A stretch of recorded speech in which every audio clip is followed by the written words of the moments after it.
welcome. So we're at Legoland Windsor for their Brick or Treat event, and we are starting outside their brand new Monster Street section. That's just where that flag is, because that's where the barricades will then come to. But what we are going to do, as you can tell by the title, it is all about pirates and castles, and I think the castle section has an absolutely fantastic Halloween section. So even though it might look quite sparse when we're walking towards it, where there's not that many bits and pieces with regards to pumpkins and things on the ground, I have said in multiple videos they've actually seemed to have clumped more of it together this year. So in the comments below, let us know what you think. Let us know if you have been to this event this year. So the Brick or Treat event is obviously their Halloween that runs from the whole of the month of October. Obviously do check the website, because certain days they will be closed for, so they are only open up selective days. All the video and all the uploads are hopefully being done in order, and the playlist that they have been put into is the Windsor 2022 playlist. So if you want to see what came before or after this, and obviously this will be the playlist for you, and I'm trying to cover all the different bits and pieces for their Brick or Treat event. Now we'll have a look at all the different models, have a look at the fascia. Now the end of the Monster Street section actually comes out just here, just down on the left hand side, just below the refresh and refill. So that is why I think the castle is very, very well themed as well, because obviously you would then loop out of that, come up into here. So they've got all the different banners on the one this year. I don't think they had those banners there last year. They did have a load of pumpkins and things on the grass, which they haven't done this year, but I keep saying that what they have done is that they have got more injection plastic mould pumpkins instead. And then you've got the big old spider dotted up at the top, and then they've got loads and loads of cobwebs, and they've just made it look very, very pretty. And it was actually very nice with regards to, I'm a massive Halloween fan. I like when people make a massive effort for Halloween, into all the horror films and everything like that. But I sort of was like, well, I might as well loop up and round. And there's no queue to the ride, so I walked straight onto the ride as well. So we get an aerial shot of all the different bits and pieces with regards to all of everything that they've got hanging up and down. You can see how they have literally got it all over the castle, going from one bit to another, and they've got loads of spies and everything. This is just outside where the toilets are and outside the restaurant area as well. So they have got quite a lot of the Halloween theming within this section. And again, what this would look like later at night with all the lights and everything pinned up against the walls, I think it would be some very, very good photo opportunities. And if you're quite clever with the camera, you could make it look absolutely spectacular. But there was no queue, and I was umming and ahhing going, well, do I just stop it here? Do I loop round? I thought, no, we'll go for a full loop round so we can get a good understanding of if they've got anything extra added into the queue line, which they don't, but the view that you get of everything is really, really smart. And they did actually have 2 trains running as well, so there was literally, I just walked straight onto the train and had a quick loop round, got back off.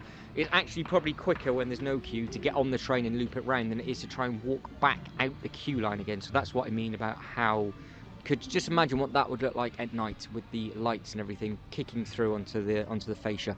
I think it looks very, very smart. But we also get an opportunity to look out and over at all of the other Halloween decorative pieces. There we go. I was about to say decorations and decorative at the same time. There's a new word. It's now going to be added into the dictionary. But yes, you can see that they've got the big dragon down at the bottom, and that is actually the Dragon's Apprentice over the other side, where they do have a little bit of theming for that as well. But we will, like I said, loop round. We'll have a look at the different bits and pieces within this castle. We'll shoot round, and then we'll also go up to the pirate bit. Now, this isn't like a full land tour where we're looking for all the rides and everything like that. That's already been done this season. That's already been done for the summer. Because the opening hours were very, very short, I was very limited on time, so I had to literally run from one bit to another. So it's basically spot the new decorations for the Brick or Treat event, and then you guys just let me know what you think on the theming. Now, in between me doing the voiceovers, I'm watching this back and looking at what they've done at the Instagram page for Bill and Denmark. I already have flights in my basket. I'm just ready to push the button. I wasn't going to do it. I thought, no, I won't be able to do it this year.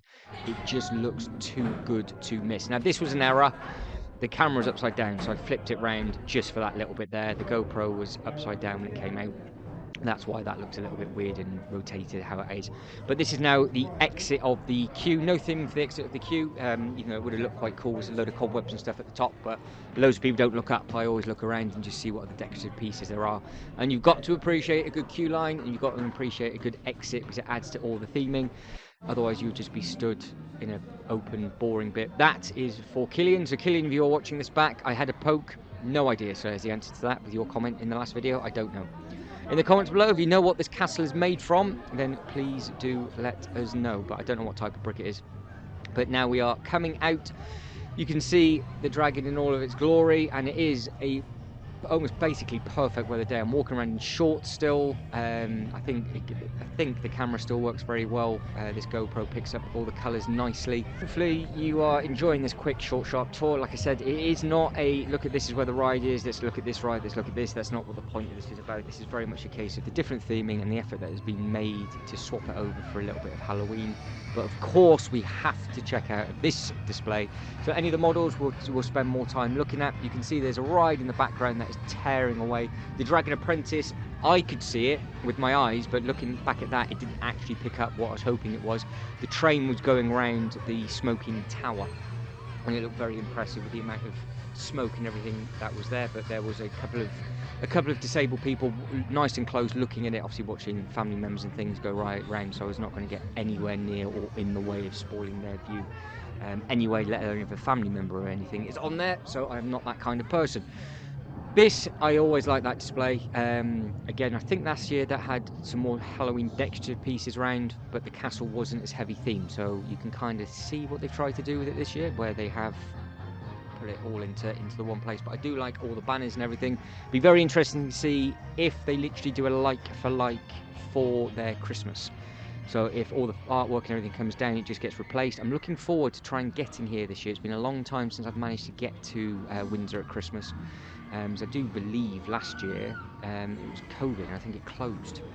So it's just crazy to think that we're in October now, and I don't think it was open. It might have been, correct me if I'm wrong, but I don't think Windsor was open in the 2021 season. If it was, it wasn't open for very long. Why? I can't remember. But Pirate Falls is closed. I think that's going to be closed all season now for the rest of the season. It's cold, and I think the water rides aren't open over the winter. It makes sense that it's closed. Obviously, it's not in peak time, so I don't think they will have it on there. But yeah, correct me if I'm wrong with regards to them being open for 2021 for the winter season. I went in 2019.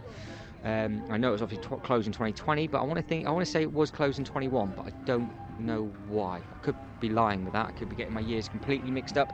Now we're looping around, so you have got a couple of nice models and everything within the Pirate Shores section. So they have got some really nice rides and everything in here. They've got the big swinging ship, and you've also got the big log flume, and all of this has been recently added over the last couple of years as well. All of these models have been sort of swapped around and redone. Even the playing band, say marching band, and even the playing band behind us, that's all been changed. You've got a nice photo opportunity with a refurbed pirate as well. So it's really worth coming down to this section, having a good look, and just having a look at all the models that are hidden and dotted around. And like I said, they seem to be adding more and more of these little displays in, which I really appreciate. So anybody that is on the Windsor team and you happen to have fallen across this video by mistake, I appreciate you. Thank you for making it, and more models the better for me as I'm walking around. It's something nice to see. Now, there's not long left of this video, guys, so if you can like and subscribe and all that good stuff, that'd be absolutely fantastic. Yes, the swinging ship is working. No, there is not a queue whatsoever, and no, I did not go on it. But yes, this is another display. There was a live show for a limited time only, and I think that was to do with your QR code. That's something I didn't actually stop and manage to have a play with, but in the 4D cinema there was a brand new ride going as well with regards to a 4D, I say ride, it was a 4D theatrical thing that they were playing, and it looked pretty funky from the outside. The artwork looked kind of cool. I wanted to have said that I missed the display for Halloween in the pirate section, but the pirate section's display was not actually open yet, because it would have been the Monster Street, which didn't open until 1 o'clock, and it was only open between 1 and 3. But that video's already been uploaded. It was the first one to be uploaded, so if you want to watch that, hunt that down. It's worth watching. It's a nice walkthrough attraction. But I'm going to leave you now, guys and girls, to a couple of the models. But I've said it once, if you can like and subscribe and all that good stuff, that'd be absolutely fantastic. But as always, thank you very much for watching. You guys take care, and I hope to catch you in the next one. Ta-da.